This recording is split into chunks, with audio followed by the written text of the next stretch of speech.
Bonjour, on est le 15 mars et c'est la journée du sommeil. L'Institut national Sommeil et Vigilance organise tous les ans, à la mi-mars, la journée du sommeil. Avec la journée nationale, devenue mondiale du sommeil, l'Institut national Sommeil et Vigilance s'est donné un triple objectif. Sensibiliser le grand public, favoriser le dépistage et rappeler que les structures de soins existent lorsque le sommeil devient pathologique, poursuivre la reconnaissance engagée des troubles du sommeil comme élément de santé publique. Selon les enquêtes de l'Institut national Sommeil et Vigilance, la durée moyenne de sommeil en semaine est de 6h40. Un tiers de la population dort moins de 6 heures par nuit. L'insuffisance de sommeil est donc bien installée. On observe également une hausse du temps de sommeil le week-end, qui passe à 7h30 en moyenne. Elle est destinée à compenser la dette de sommeil chronique de la semaine. Or, le manque de sommeil ne s'annule pas en 2 jours.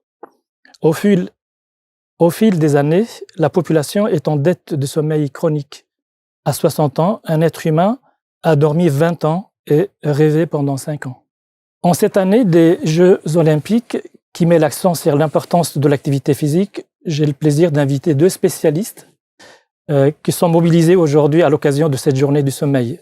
Sandra Ferreira, à ma droite, diététicienne, nutritionniste, chroniqueuse télé et radio et conférencière. Bonjour. Bonjour. Et le docteur François Duforez, à ma gauche, médecin du sport et du sommeil, conférencier et praticien hospitalier à l'Hôtel Dieu. Bonjour. Bonjour. Les conséquences de la privation chronique de sommeil peuvent être nombreuses sur la santé. Prise de poids, diabète, augmentation de la douleur, dépression, aggravation des troubles respiratoires et cardiovasculaires, endormissement au volant, somnolence au travail, baisse de performance et difficultés relationnelles. Donc, je vais m'adresser à Sandra dans un premier temps. Le sommeil constitue avec l'alimentation et l'activité physique les 3 piliers de notre santé.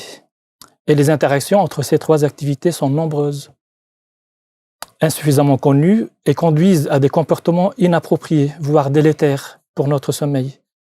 Quels sont, selon vous, les liens entre le syndrome d'apnée du sommeil et l'alimentation, les conséquences du manque de sommeil et quelle alimentation dans ce cas?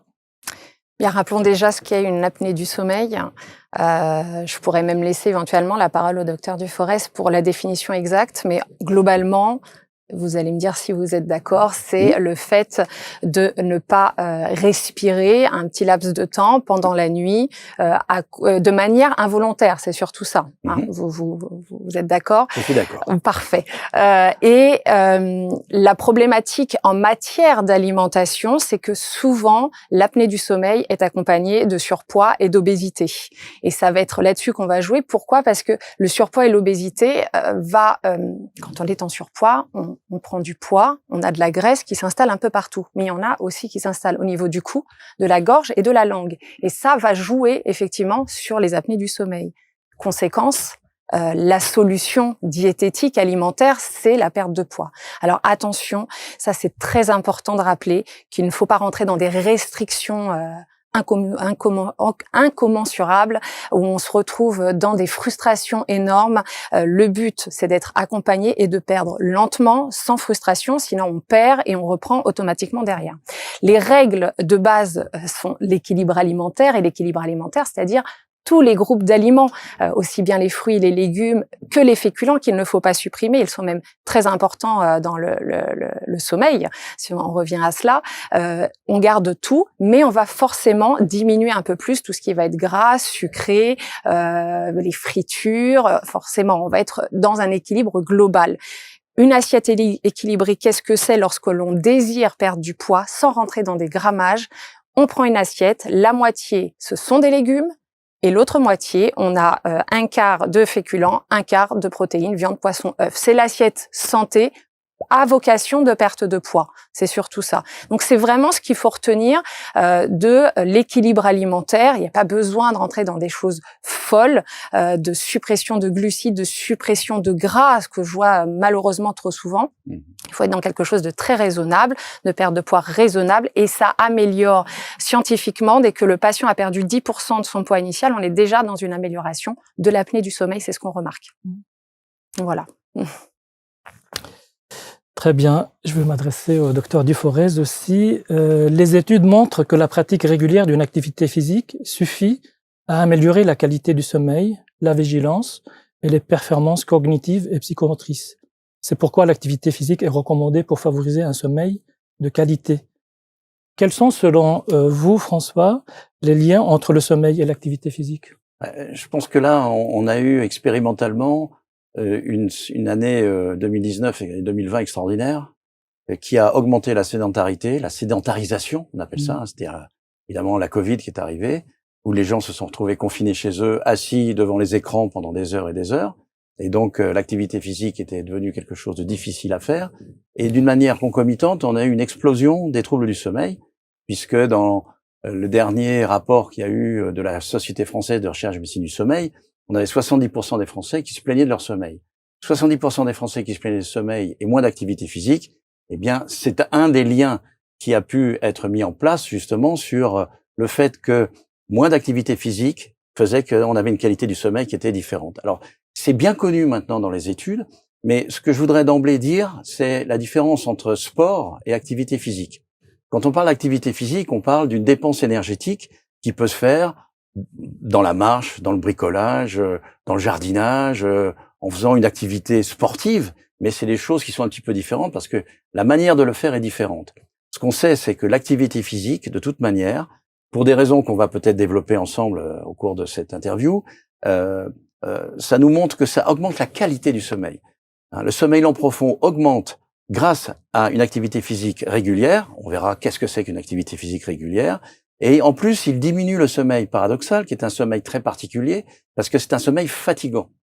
Et pour finir sur cette première introduction sur activité physique et sommeil, c'est de voir quand on est en consultation, quand je suis en consultation notamment à l'Hôtel Dieu, les gens nous disent non seulement j'ai des problèmes de sommeil, mais je suis fatigué. Et la fatigue, c'est je fais pas d'activité physique, j'ai pas envie, et en plus je dors mal. Et donc, dans la prescription qu'on peut faire naturelle, en dehors de la nutrition, en dehors de ces choses très pratico-pratiques et qui sont dans la vie quotidienne, et en dehors de tout médicament, c'est déjà qu'est-ce que vous faites comme activité physique, refaire une activité physique qui vous plaît, qui ne soit pas une contrainte supplémentaire par rapport à votre mode de vie. Et là, c'est un des premiers pas pour retrouver un sommeil optimal. Donc, les rapports sont vraiment importants. Donc, être physiquement actif, ça veut pas dire sportif? Non, non, non, pas du tout. Quand on regarde les licenciés dans les fédérations, on n'est pas à 60 millions de licenciés en France, hein. Et c'est pas parce qu'on est licencié on pratique de l'activité physique, précise. Hein, parce qu'on peut très bien être licencié d'une fédération sans pratiquer soi-même, uniquement en ayant le fait que je suis joueur de tennis, mais je joue une fois par mois. Et là, on est sédentaire. Donc c'est vraiment la réflexion que l'on a sur la dose d'activité physique, comment on la pratique, à quelle heure on la pratique, la régularité, et puis surtout le type d'activité. Donc on pourra rentrer dans le détail. Je pense que c'est totalement lié aussi à la nutrition, puisque ces piliers-là sont les piliers de la bonne santé. Et dans la bonne santé, si je me mets dans l'activité physique en tant que médecin du sport, cette fois-ci, pas en tant que médecin du sommeil, eh bien c'est déjà le bien-être physique. Donc déjà, il ne faut pas que c'est des choses qui fassent mal, il faut que c'est des choses qui s'amènent du plaisir. C'est le bien-être mental. Or, on va voir que l'activité physique a un rôle anti-anxiété, antidépresseur, et dont on sait que 50% des insomnies sont des insomnies anxio-dépressives. Et puis, c'est un rôle social. C'est-à-dire que si vous faites de l'activité physique, soit vous la faites tout seul parce que c'est votre personnalité, mais vous allez faire un groupe, vous allez voir des gens, vous allez discuter des choses qui peuvent éventuellement vous embêter et vous perturber la nuit. C'est plus facile de les partager lorsqu'on va dans une salle de sport ou lorsqu'on va sur un terrain de sport en partageant des choses de la vie quotidienne qui peuvent justement poser des problèmes sur leur sommeil.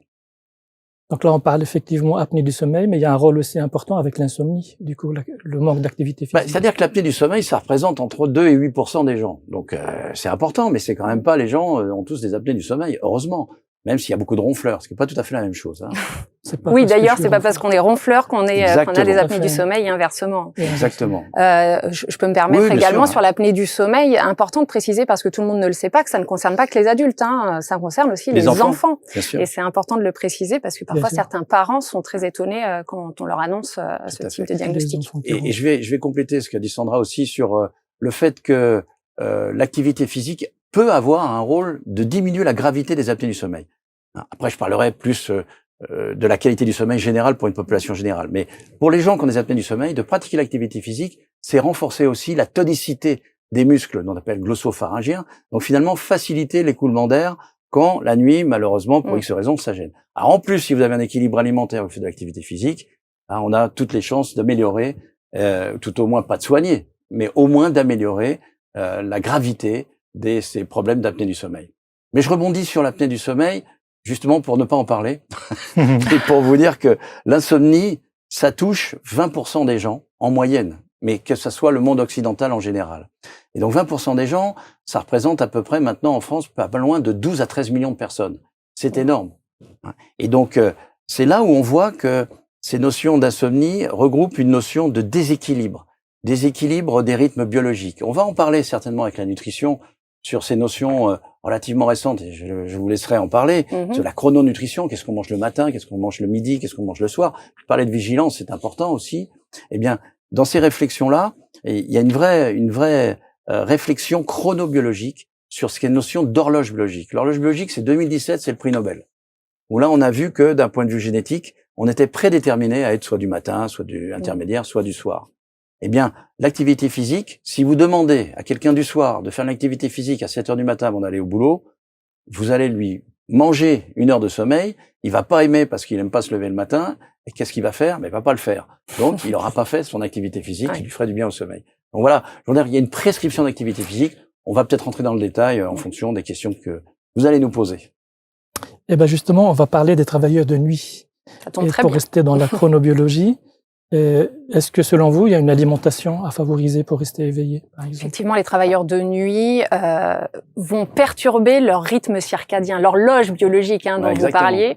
Il faut savoir que la journée, on sécrète certaines hormones, qu'on sécrète beaucoup moins ou pas du tout la nuit. Donc, il y a les hormones de la faim et de la satiété, leptine, ghrelin.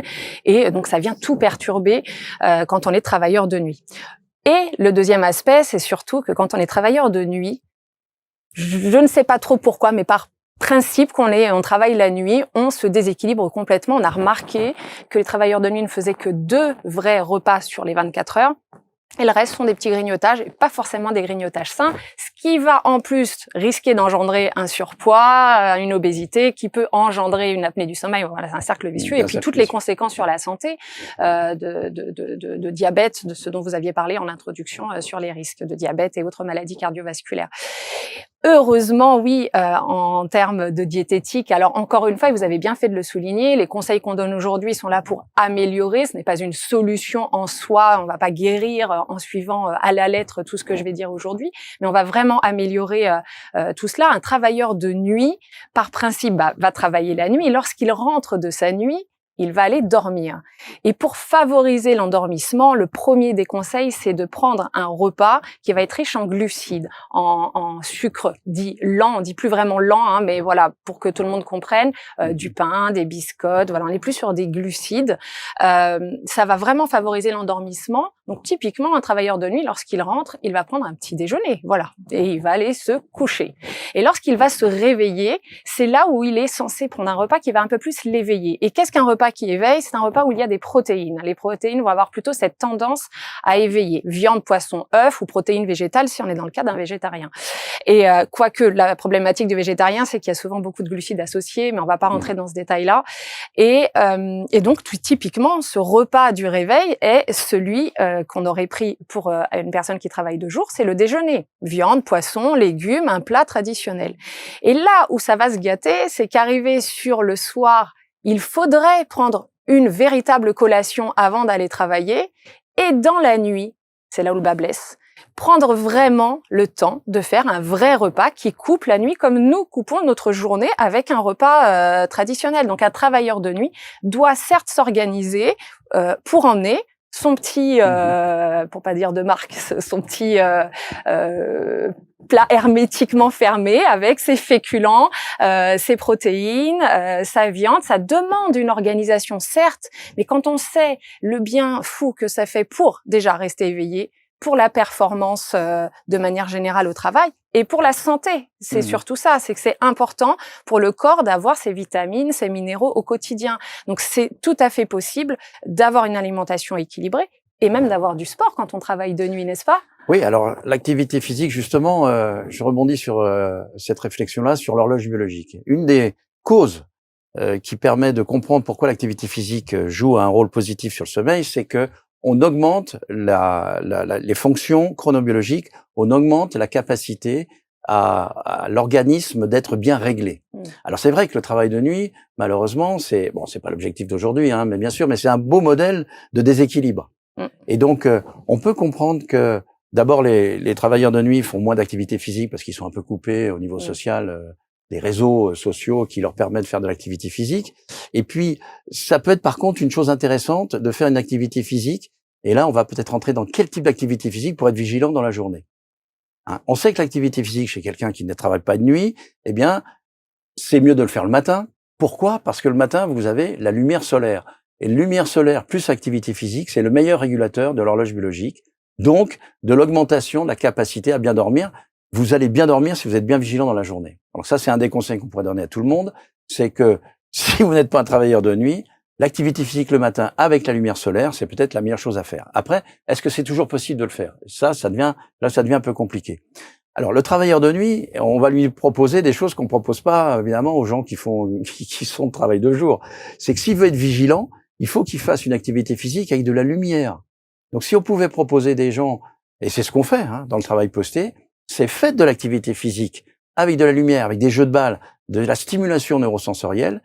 Soyez un joueur de foot, entre guillemets, parce que si vous êtes soumis à une lumière à haute intensité, avec une haute intensité de compétition et des jeux de balles, eh bien, vous serez plus vigilant dans les heures qui suivent.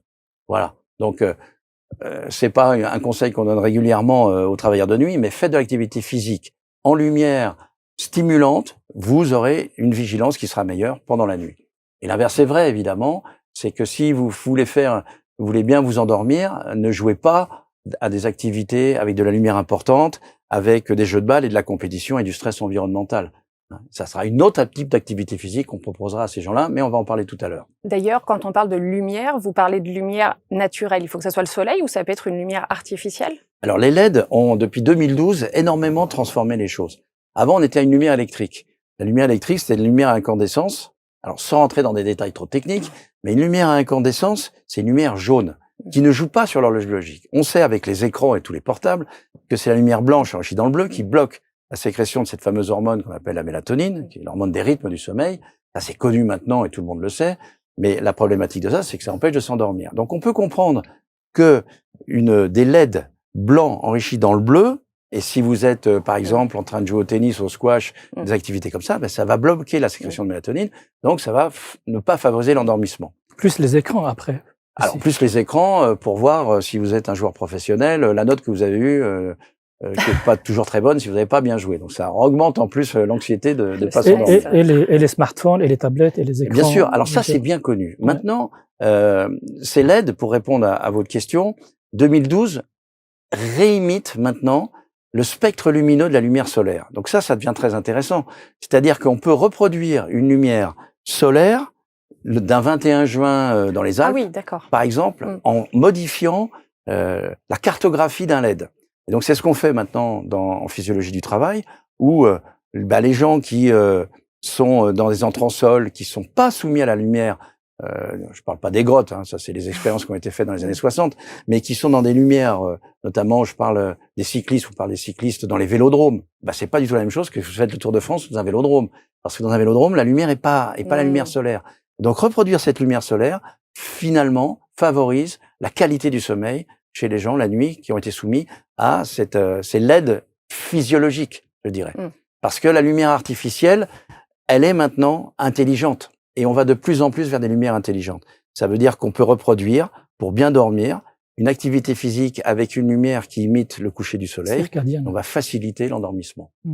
Mais le point clé quand même, c'est que l'endormissement est facilité, la qualité du sommeil, par un exercice de type aérobie. C'est-à-dire qu'il faut une participation cardiovasculaire qui soit minimum d'une demi-heure à 1 heure, sans stress, sans compétition, sans parler de renforcement musculaire, parce que c'est de l'adrénaline, la noradrénaline, c'est autre chose. C'est justement excitant. Et ces notions-là, je vous donne l'exemple simplement à l'INSEP de ce qu'on a fait.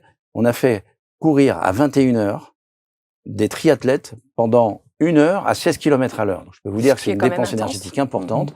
On a regardé leur temps d'endormissement et la qualité de leur sommeil. Il n'y avait aucun changement par rapport à ce qu'ils faisaient avant quand ils ne couraient pas. Bon, tout simplement parce que le laboratoire n'était pas éclairé. C'était une activité physique aérobie, sans stress, qu'ils avaient l'habitude de faire. Si vous faites de l'activité régulière, physique régulière, eh bien, ça va augmenter la qualité de votre sommeil, même si vous le faites le soir. Sauf qu'évidemment, on dit, parce qu'il faut éviter les choses un petit peu trop compliquées, que si vous faites ça 4 heures avant l'heure de coucher, vous aurez des petits problèmes d'endormissement. Il vaut mieux faire l'activité physique que pas en faire du tout. Voilà. Ce que je voulais dire. Je suis bien d'accord. C'est vrai qu'on répète toujours l'activité physique. Et puis de manger des glucides pour bien s'endormir. Alors après, activité physique et nutrition, c'est totalement lié. Oui. Et là, et notre travailleur posté, s'il mange bien le soir et s'il a l'activité physique au bon moment, eh bien, on a la meilleure chance qu'il s'endorme mieux le lendemain. Bien sûr. Puisque c'est ça l'objectif. C'est de gérer la dette de sommeil. D'ailleurs, pour rebondir sur ce travail de nuit, il y a des personnes qui vont travailler de nuit de manière régulière, mais aussi celles qui vont changer régulièrement, qui vont être 2 jours de nuit, 2 jours de nuit. Là, c'est plus compliqué. Ce que je recommande, c'est pas forcément d'avoir un vrai repas en milieu de nuit, mais au moins d'avoir une collation conséquente. Un moment où on se pose pas des grignotages toutes les heures qui vont apporter de l'énergie pas forcément très intéressante pour rester éveillé la nuit et surtout pour la santé. Et là, vous soulevez une chose importante en dehors des horaires de travail, c'est le fait que il y a une démarche individuelle d'amener son repas. C'est ça. Qu'est-ce que font les organisations là-dedans? Parce que c'est aussi le rôle, parfois, des gens qui s'occupent des hommes, je dirais dans le monde du travail, des hommes et des femmes, bien sûr, de prévoir des choses. De mettre à disposition une cuisine, par exemple, un micro-ondes, c'est vrai que c'est important. Une salle de repos, une salle d'activité physique, parfois. Ça se fait de plus en plus, mais on n'y est pas encore. Je ne connais pas les pourcentages, mais il y a du boulot. Il y a du travail. C'est exactement ça. Sandra, pour favoriser un bon sommeil, quel type de repas vous préconisez et quels sont les gestes à adopter? Allez, on rentre dans le vif du sujet. C'est-à-dire que, certes, je dis depuis tout à l'heure qu'il faut des glucides pour favoriser l'endormissement. Ce qu'il ne faut surtout pas avoir, on va parler d'une personne qui travaille de jour, on est sur un rythme circadien dit normal. Des glucides le soir, certes. Ce qu'il faut vraiment éviter, c'est des plats trop gras, trop lourds. Alors quand je dis lourd, c'est pas manger des féculents, je viens de le dire, les glucides c'est important. Mais lourd, je vais donner un exemple, la grosse tartiflette le soir et on va se coucher derrière, c'est sûr que le sommeil va être perturbé par la digestion. Ça c'est sûr et certain. Les plats épicés, l'alcool, attention à l'alcool, à l'excès de café, c'est sûr que quitte à en consommer, il faut que ça soit assez loin de l'endormissement. Ça c'est pour ce qu'il ne faut pas. Pour ce qu'il faut, encore une fois, les légumineuses, ça a été prouvé, c'est très riche en vitamine B, c'est très intéressant dans la production de la mélatonine, la vitamine B6 particulièrement. Donc les légumineuses, je rappelle, sont les lentilles, les pois chiches, les haricots secs, ou éventuellement dans les féculents dits basiques, le riz et les pâtes, mais plutôt complètes ou semi-complètes, ça va être très intéressant. Je vais parler de la banane particulièrement, qui est assez intéressante parce qu'elle contient des sucres intéressants et du tryptophane. Alors, faut qu'on parle de cet acide aminé. Alors, on va pas rentrer dans le détail, mais bon, on va dire que c'est une molécule qui se trouve dans la banane et dans tout ce que je vais citer d'ailleurs, qui va permettre cet acide aminé, le tryptophane. Il est précurseur de la fabrication de sérotonine, qui est une hormone de sérénité, qui aussi va jouer dans la fabrication de la mélatonine. Au niveau de la glande pinéale, si je ne me trompe pas. C'est bien ça. Et donc, la mélatonine, c'est essentiel pour l'endormissement et parfois, ça peut ou manquer, ou les rythmes font que on a besoin de la sécréter un peu mieux. Et on peut le faire de manière naturelle. Moi, je préconise la banane au dîner, et n'ayez pas peur de prendre du poids parce que je sais que des fois on a cet a priori, il y a aucun souci. Un plat de légumineuses, un plat de lentilles et la petite protéine, un poisson gras. Pourquoi? Parce que les poissons gras, par exemple la sardine, typiquement, qu'on peut acheter en conserve. Il n'y a pas de souci avec ça, parce que parfois mes patients me disent « Oui, mais j'ai pas le temps d'aller chez le poissonnier ». Les conserves sont tout à fait possibles. La sardine, en l'occurrence, en plus, c'est un petit poisson qui accumule moins de métaux lourds, donc c'est important d'en parler, parce qu'il faut manger vraiment bon pour la santé. Et les poissons gras contiennent des oméga 3. Ces fameuses bonnes graisses indispensables, il y a que l'alimentation qui nous les apporte.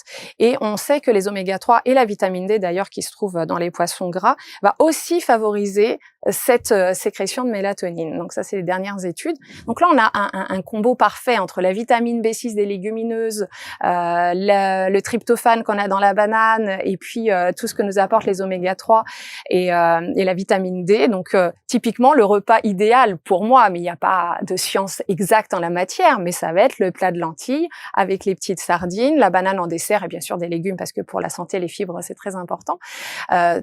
Toujours est-il qu'il faut prendre plaisir à manger. Faut pas faire ça si vous détestez la sardine, enfin que vous bouchez le nez quand vous mangez. Le plaisir est important et vous l'avez bien souligné, que ça soit au niveau de l'activité physique, sportive, qu'au niveau de l'alimentation. Ça, c'est important. Et ça va permettre un endormissement meilleur. Si possible, ne pas manger 30 minutes avant d'aller se coucher. Mais maintenant, on n'est pas sur une science exacte. Si vous vous écroulez de fatigue, ne soyez pas là à vous retenir d'aller dormir. Allez dormir, bien évidemment. Mais ça, c'est tout à fait le type d'alimentation qui va permettre un meilleur endormissement au quotidien. Et puis, l'activité physique et tous ces piliers, bien sûr. Puis je voudrais faire un parallèle avec l'activité physique, parce que ces fameux sucres lents, en fait, à index glycémique lent. Exactement, maintenant on utilise ce terme-là. On utilise ce terme-là, ont été très utilisés dans la réflexion de la dépense énergétique physique, parce que ça permettait de recharger les réserves, ce qu'on appelle nous en glycogène, au niveau musculaire. Mais ce qu'on constate, et il faut pas oublier, c'est que l'organe qui consomme le plus d'énergie en dehors de le muscle pendant l'activité physique, c'est le cerveau. Et le cerveau, c'est du 5 grammes de glucose à l'heure, notamment en deuxième partie de nuit dans le sommeil paradoxal. Donc c'est un organe extrêmement énergivore. Donc on peut comprendre que les sucres lents qui sont bons pour les sportifs, ou les gens qui pratiquent une activité physique régulière, soient aussi intéressants pour que le cerveau puisse bien fonctionner en deuxième partie de nuit. Donc ça va absolument ensemble. Ah oui, complètement. Le cerveau est glucodépendant. Exactement. Et c'est très important, même pour les personnes, et même, je dirais même surtout pour les personnes qui ont un travail qui mobilise essentiellement la tête et pas trop le corps. Pas trop le corps. Oui, c'est important d'être sur ce type Et d'alimentation. c'est lié plaisir-efficacité. Un régime alimentaire, un équilibre alimentaire, oui, allez, on va dire ça. Mais quoique régime, c'est vrai que c'est un mot très global, mais on a l'impression, c'est vrai, alors je me permets de faire un point là-dessus, régime égale restriction, alors que régime, c'est mode alimentaire. C'est un mode alimentaire, voilà. C'est un équilibre alimentaire. C'est ça, c'est équilibre alimentaire. Et oui, du coup, je vous ai coupé. Non, mais un équilibre alimentaire, équilibre physique, ça va totalement ensemble. De toute façon, il y a un carburant et avec une efficacité. Il y a les ingestas qu'on mange et la dépense, et ils sont utilisés. Exactement. Et avec plaisir. Et c'est exactement ça, c'est associer plaisir et efficacité physiologique et psychologique, parce que dans le rôle de la nutrition, comme dans l'activité physique, il y a un côté aussi anti-anxiété, anti même stress, je dirais même anti-dépression. Bon, vous savez que je m'occupe de navigateurs en solitaire, là. Alors eux, ils sont en privation de sommeil en permanence, mais comment on leur donne un avitaillement avec une nutritionniste qui connaît très très bien, pour qu'ils puissent dormir au bon moment, en sachant que ça soit la meilleure qualité potentielle de ce type d'activité physique. Le fameux repas idéal. Est-ce qu'il existe chez ces sportifs? Oui, alors Charles Caudrelier, là, un gars dont on s'occupe, qui a fini là, vous savez, l'Arkea Ultimate Challenge, là, 50 jours, il avait de la nutrition pour 42 jours. Donc ça, on lui a dit, mais comment tu vas faire? Comment ça s'est passé à la fin? Il m'a dit, j'ai planqué des réserves. Donc ça va. Donc il a pu s'en sortir et très bien, mais c'est clé pour le moral. Et l'activité physique, je vous passerai la parole après sur la nutrition, parce que un des points, on a parlé de l'horloge biologique, on a parlé du fonctionnement chronobiologique de l'activité physique, mais il y a un effet anti-anxiété et antidépresseur, et qui est maintenant prouvé. Alors, on parle beaucoup d'endorphines. Alors moi, j'ai réfléchi un petit peu au truc. Moi aussi, je suis sportif, mais les gens qui sécrètent de l'endorphine, c'est souvent des marathoniens. Mais tout le monde n'est pas marathonien. Donc en fait, il faudrait mieux, et ça a été prouvé sur le modèle animal, sécréter ce qu'on appelle des endocannabinoïdes. Donc c'est des notions de plaisir, mais qui sont liées à une activité physique qui n'est pas douloureuse, mais qui amène le plaisir. Et le plaisir associé à cette efficacité. Je pense que dans la nutrition, il y a aussi plein de choses à ce niveau-là. Oui, je vais donner un petit cas concret quand même de repas. C'est essentiel, de repas qui permet de se sentir bien. Je parle en termes d'endormissement. J'ai vu une étude américaine qui avait remarqué que quand on utilisait des flocons d'avoine, puisqu'ils sont riches en magnésium, en zinc, en vitamine B et en antioxydants, parce que la problématique des personnes qui ont un problème de sommeil, c'est qu'il y a un manque d'antioxydants. Donc ces fameuses molécules anti-vieillissement naturelles qu'on a surtout dans les fruits et dans les légumes. Et dans les flocons d'avoine, il y en a suffisamment pour améliorer au fur et à mesure du temps, c'est pas magique, le sommeil. Et donc la petite recette, c'est que cette étude américaine disait que le porridge avait cette tendance à améliorer le sommeil. Donc vraiment, quand on n'a pas faim et qu'on veut se faire un petit bol de porridge avant d'aller se coucher, donc porridge, je rappelle ce que c'est. Je vais vous donner d'ailleurs ma recette. 250 millilitres de lait végétal ou animal en fonction de ce que vous désirez, avec 50 grammes de flocons d'avoine qu'on met au micro-ondes 1 minute. Vous le sortez, vous remélangez, on remet 1 minute. C'est terminé. Il y a juste à rajouter des petits copeaux de chocolat, ma fameuse demi-banane, puisque j'avais dit que c'était bien pour l'endormissement, et éventuellement un petit copeaux de noix de coco, des graines de chia. Et là, on a un repas qui est plutôt sympathique pour aller dormir. C'était un exemple parmi d'autres. Mais en version salée, on peut aussi bien se faire 1 ou 2 tranches de pain avec de l'avocat qui est très riche aussi en oméga 3. Vous voyez un peu le type de toast un peu à la mode où on va faire 2 tranches de pain complet si possible avec de l'avocat, des petites tomates, des petits légumes. Bon là, je suis sur des petites quantités, mais quand on est pressé, on peut quand même faire des repas qui permettent l'endormissement et qui restent équilibrés. C'est important de retenir ça. En revanche, j'y pense, le chocolat, attention, dedans, il y a des petites molécules, on va pas rentrer trop dans la technicité, qui peuvent parfois empêcher de dormir. Bon, à haute dose, un carré de chocolat qui va empêcher, ça va. effectivement, mais ça peut ne pas favoriser autant que le café. Et le thé contient de la caféine, je le rappelle. Tout à fait. Vaut mieux une tisane. Tout à fait. Et puis, il y a une variation individuelle très, très forte. Mais oui, alors, bien sûr. ça, c'est dans votre domaine, dans le domaine de la nutrition, mais dans l'activité physique, c'est pareil. Donc, il y a cette notion de pratiquer quelque chose qui soit aussi associé à vos besoins réels. Et c'est pas les besoins réels de quelqu'un qui a 25 ans que quelqu'un qui en a 60. Il n'y a pas la même action, il n'y a pas la même... Je vois par exemple, si on prend des activités physiques qui sont pratiquées régulièrement, par exemple le tennis. Il y a beaucoup de gens qui jouent au tennis, au paddle maintenant, c'est vraiment un truc à la mode en ce moment. C'est très bien, jusqu'on a 35, 40, 45 ans. Puis après, les gens, ils ont des problèmes de genoux, ils ont un ménisque, ils ont un problème d'épaule. Et donc, ils vont arrêter de jouer. Et remplacés par quoi? C'est là où la sédentarisation arrive, en dehors des écrans, en dehors du mode de vie. Il y a le fait aussi qu'on peut pas pratiquer la même chose pendant toute une vie. Donc, c'est des cycles qui vont intervenir. Et de la même manière qu'on mange pas de la même manière à 70 ans qu'à 20 ans, l'activité physique, ça doit être une prescription.